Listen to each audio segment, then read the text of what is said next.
If I was to ask you if computers have become progressively smaller throughout history, you would probably answer yes. But the truth is, there was a period of about 100 years in the early history of computers where they only got larger. One of the largest was the ENIAC, which weighed 30 tons and filled up around 1,800 square feet of floor space, the size of the average Australian house. It started operating in 1943, and it was estimated that in its 10 years of running, it pumped out more calculations than the combined efforts of the whole of humanity up to that point in history. So how did we get from computers that could fill a small building to a computer even faster than that one that fits in your pocket? Well, the answer is transistors. Without this key breakthrough, the internet would not exist.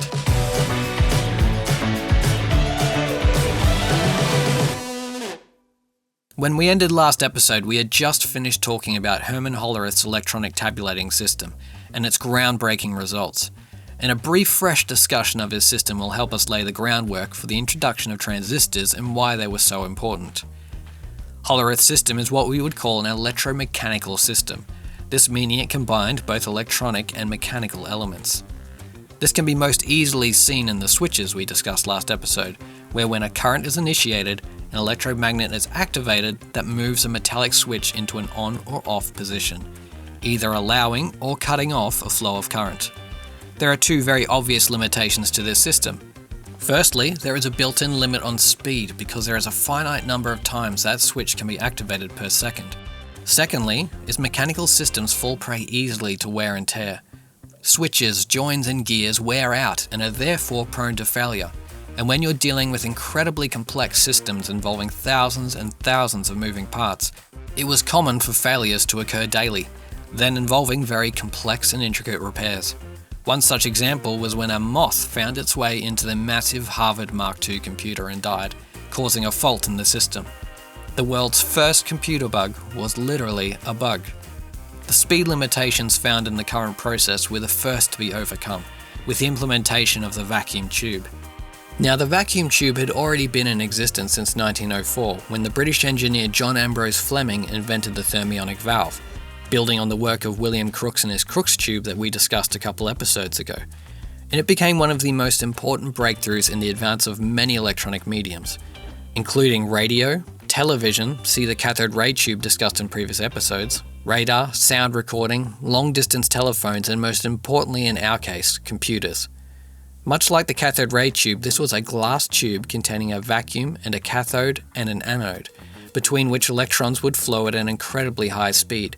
And in this case, the electrons were emitted by a heated filament. But this is not yet a switch, so it's still not useful when it comes to replacing electromechanical switches that were in use.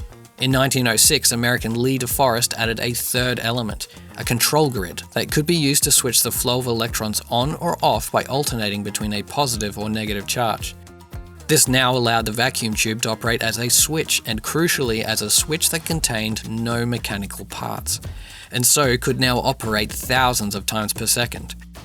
One of the first major computers to make use of the vacuum tube was the Colossus, used to break German ciphers during World War II, with the Colossus Mark II using 2,400 vacuum tubes in its operations.